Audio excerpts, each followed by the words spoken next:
Health tips मैं doctor Sandeep दा। आज हम बात करेंगे बॉर्डरलाइन पर्सनैलिटी डिसऑर्डर या बीपीडी के बारे में। बॉर्डरलाइन पर्सनैलिटी डिसऑर्डर एक तरीके का मेंटल हेल्थ कंडीशन है जिसमें एक्सट्रीम मूड स्विंग्स होते हैं, इमोशनल चेंज होते रहते हैं। एक्सट्रीम मूड स्विंग्स और इमोशंस चेंज होने की वजह से आपस में रिलेशंस जो होते हैं बहुत अनस्टेबल रहते हैं।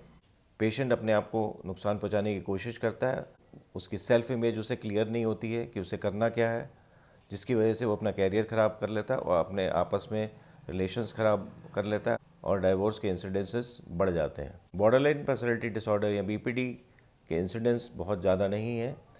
यूएसए में एक स्टडी के अनुसार करीब नॉर्मल एडल्ट पॉपुलेशन का 1.4% इससे ग्रसित है और जितने भी बीपीडी के पेशेंट्स होते हैं या बॉर्डरलाइन पर्सनैलिटी डिसऑर्डर के पेशेंट्स होते हैं उनके 75% जो होती हैं वो फीमेल्स होते हैं। बॉर्डरलाइन पर्सनैलिटी डिसऑर्डर फैमिलीज़ में चलता है, इसके पीछे जेनेटिक बैकग्राउंड है। ज़्यादातर बॉर्डरलाइन पर्सनैलिटी डिसऑर्डर के जो केसेस होते हैं उनको खुद को पता नहीं होता है कि उन्हें ये डिजीज़ है, पर अगर उनको काउंसलिंग की जाए या उनको प्यार से बात की जाए तो हम बॉर्डरलाइन पर्सनैलिटी डिसऑर्डर के केसेस को ठीक कर सकते हैं बिना किसी मेडिसिन के। बॉर्डरलाइन पर्सनैलिटी डिसऑर्डर जितने भी केसेस होते हैं वो ज़्यादातर 18 साल से ऊपर होते हैं और अगर पेशेंट अपने आप को इमोशंस को कंट्रोल कर लेता है, जो कि हो सकता है, और जो पेशेंट के जो लव्ड वंस होते हैं, मदर, फादर, ब्रदर, सिस्टर या फिर हस्बैंड, अगर ये कोऑपरेट करते हैं तो पेशेंट बिल्कुल पूरी तरह से ठीक हो जाता है और अपनी इमोशंस को कंट्रोल करना सीख जाता है, अपने गुस्से को कंट्रोल करना सीख जाता है। अगर हम बॉर्डरलाइन पर्सनैलिटी डिसऑर्डर के केसेस को डायग्नोज कर लें, उसको पहचान लें, तो उनको ठीक करना कंपैरेटिवली ईजी है दूसरे जो मेंटल हेल्थ कंडीशंस हैं उसके मुकाबले में। अब बीपीडी या बॉर्डरलाइन पर्सनैलिटी डिसऑर्डर के केसेस में सिम्टम्स और साइंस क्या होते हैं? बहुत मूड स्विंग्स होते हैं, गुस्सा बहुत ज़्यादा आता है, आपस में जो रिलेशनशिप्स होते हैं वो अनस्टेबल रहते हैं, अनस्टेबल मूड रहता है, अपने आप को पेशेंट नुकसान पहुंचा सकता है और बहुत ज़्यादा अकेलापन महसूस करता है और जब वो अकेला होता है तो बहुत ज़्यादा नेगलेक्टेड फील करता है और उसके इमोशंस और गुस्सा और ज़्यादा बढ़ जाता है। बॉर्डरलाइन पर्सनैलिटी डिसऑर्डर के जो सिम्टम्स होते हैं ज़्यादातर 18 साल के ऊपर के बच्चों को होते हैं। कोई मेंटल ट्रॉमा है बचपन में वो इसको ट्रिगर कर सकता है, पर ज़्यादातर अगर ऐसे पेशेंट्स के साथ काउंसलिंग की जाए और उनसे व्यवहार अच्छा रखा जाए तो ज़्यादातर टाइम बीतने के साथ साथ में उनकी ये प्रॉब्लम ठीक भी हो सकती है। पेशेंट अपने गुस्से को कंट्रोल करना सीख जाता है, अपने इमोशंस को कंट्रोल करने लग जाता है और वो बिल्कुल चेंज हो सकता है।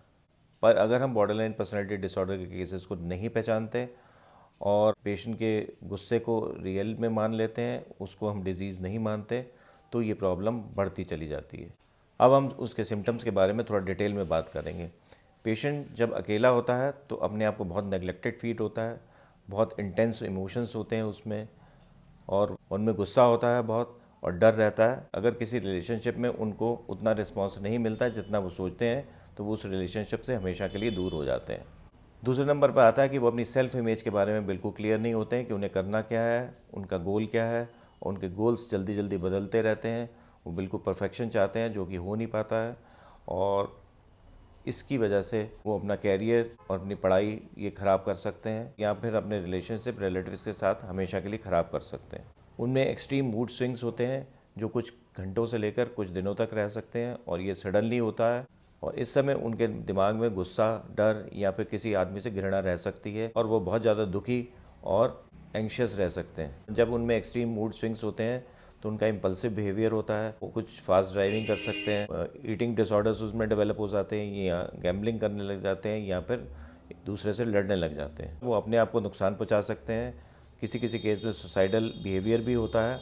ज़्यादातर ये ट्रिगर करता है कि अगर कोई उसे नेगलेक्ट करे तो पेशेंट ये महसूस कर सकता है कि वो उसे नेगलेक्ट कर रहा है, चाहे वो नेगलेक्ट कर रहा हो या नहीं कर रहा हो।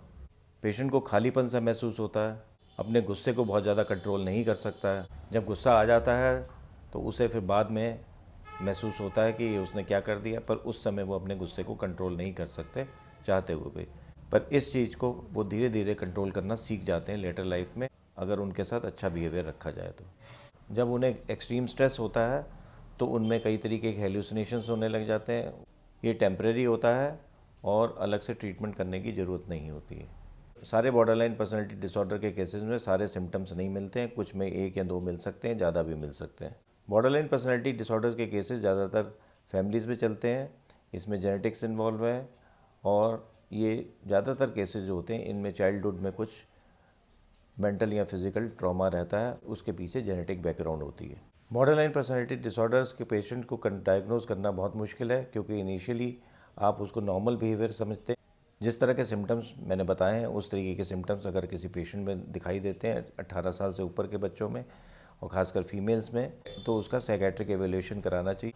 कुछ तरीके के क्वेश्चनर्स होते हैं जिसके आंसर्स देखने पर साइकेट्रिस्ट ये जज कर सकता है कि ये पेशेंट बॉर्डरलाइन पर्सनैलिटी डिसऑर्डर का है कि नहीं है। अगर हम बॉर्डरलाइन पर्सनैलिटी डिसऑर्डर के केसेस को डायग्नोज कर लेते हैं तो ओवर द टाइम पेशेंट अपने इमोशंस को कंट्रोल करना सीख जाता है और ज़्यादातर पेशेंट्स इसके ठीक हो जाते हैं अगर जो रिलेटिव्स डॉक्टर्स उन पेशेंट्स पर ध्यान दें। इसके ट्रीटमेंट के लिए बहुत ज़्यादा पेशेंस चाहिए और कमिटमेंट चाहिए। मेनली साइकोथेरेपी है और कुछ केसेस में कुछ एंटी एंग्जाइटी मेडिसिन भी दे सकते। पिछले वीडियो में मैंने बात किया था डिसोशिएटिव आइडेंटिटी डिसऑर्डर के बारे में और इसमें मैंने बात किया बॉर्डरलाइन पर्सनैलिटी डिसऑर्डर के बारे में। ये दोनों वीडियो कैसे लगे कमेंट सेक्शन में ज़रूर लिखिएगा। अगर कोई सिम्टम्स आपके किसी रिलेटिव्स या फ्रेंड में दिखाई देते हैं तो आप उसको सिकेट्रिक एवेल्यूशन कराने के लिए कहें, ताकि अर्ली एज में अगर वो डायग्नोज हो जाता है तो हम इसका ट्रीटमेंट साइकोथेरेपी से कर सकते हैं। आज बस इतना ही। मेरा वीडियो आपको कैसा लगा, मेरे वीडियो को शेयर, लाइक और सब्सक्राइब जरूर करें। नमस्कार, थैंक यू फॉर वॉचिंग।